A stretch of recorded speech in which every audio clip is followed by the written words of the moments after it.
Welcome back everyone to another episode of Fantastic Comics, This Week in Comics. My name is Yule. Let's check out the top 5 comics sold this week. Starting off this week at number 5, we have Batman number 44. Coming in at number 4, we have Sex Criminals number 23. This is the beginning of Image's dominance this week. Sitting at number 3, we have Isola number 1, the brand new book by Brendan Fletcher and Carl Kerschel. Sitting in at number 2, the runner-up spot this week is Batman White Knight number 7. Sorry, Julian. And sitting at number 1 this week, the top spot goes to The Wicked and the Divine, number 35. A lot of great books are coming out this week, and I'd really like to know what floats your boat, so let me know in the comments down below. But until that time, here's what I'm looking forward to. First up this week, Domino number 1. This is a brand new Marvel series.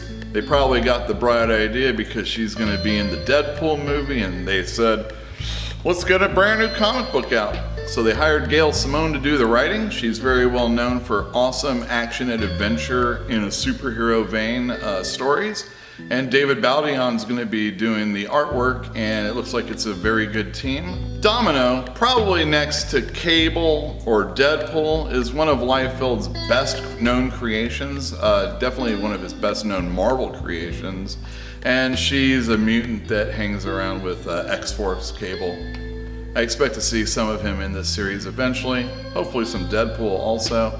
I expect a little bit of fun banter and definitely some very good action. This character is known for that, and I'm looking forward to it. So if you are into mutants that like to shoot some guns, then this is definitely the book for you. Next up from DC Comics and their Vertigo imprint, we have Eternity Girl number 2. This is a 6-issue miniseries written by Magdalene Visaggio with art by Sonny Liu, whose work I really enjoy. Eternity Girl is a story about a superhero who wishes to die and has tried in so many ways but just can't get the job done. It seems that the body is not willing even though the heart is. So Eternity Girl goes to shrinks, tries to cope with her life, and just isn't really getting it done. I enjoyed the first issue. It was offbeat. It was a little different than anything else that's out on the stands, and I am looking forward to see what is going to happen to the character, if she's going to be able to accomplish her goals, or if something is going to make her want to stick around. Check out Eternity Girl. It's definitely got some really good art and some character that you might want to check out. Not to be outdone by their own imprint, DC Comics is publishing Immortal Men number 1. This is one of those new Age of Heroes stories that is spinning out of the Dark Knight's Metal miniseries that just occurred. I'm not quite sure how these characters are going to pertain to that previous story, but I am looking forward to it. James Tynion's doing the writing. He works with Scott Snyder very closely and has done good work on Detective and other Batman books. And the art is going to be done by legendary artist Jim Lee. He runs the company pretty much, so he can do any book he wants, and this is the one he chose. So, you should pay attention to that. I'm going to be picking up Immortal Men. You probably should too. Another offering from Marvel this week is Exiles number 1. This is a brand new series written by Saladin Ahmed. He does Black Bolt, with art by Javier Rodriguez. He's done Spider-Woman and a bunch of other Marvel books, and does very good illustrations. For those of you that don't know who the Exiles are, they are a team that get together to basically right wrongs that have been committed, usually in a time-type situation. Think Doctor Who a little bit. Blink goes around and rips people from different universes, superheroes from different universes, and she compiles a team together so that they can go and do these missions. Exciting characters are going to be in this issue that we've never seen before, like an old Ms. Marvel.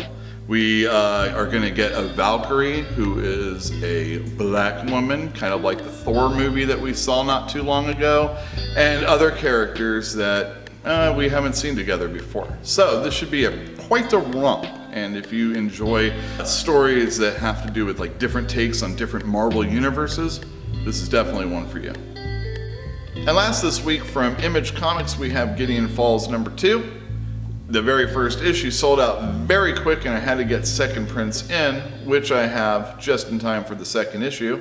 For those of you that have seen other episodes of This Week in Comics or Comics in Brief, you know I'm a big Jeff Lemire fan. Andrea Sorrentino also is a very good illustrator and lends a very creepy touch to this book, which is what I'm assuming they want us to feel. It's hard to say after the very first issue why you necessarily like a book. All I can tell you is that the characters were introduced and you get a motivation for why they are being the way they are or why they are doing what they're doing. There is a little bit of mystery that's unraveled towards the end of the issue, and there's a little spooky component also. Not quite sure how it all is going to tie in together, but I'm down. This is definitely a comic I'm going to be reading till the end. I recommend picking this up. Top spot as far as I'm concerned. I'd like to thank everybody for tuning into another episode. I welcome your opinions. Please let me know what you have to say about comics in the comments down below. Also, today we're going to be having a signing with Kenneth Rockefort of Sideways fame from 2:30 to 4:30. Also, this Friday I'm going to be giving away digital codes for comic books, so make sure you follow us on Twitter so you can maybe win one.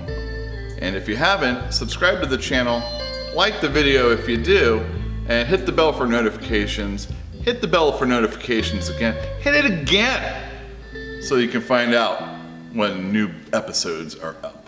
And until then, see you in the comic store.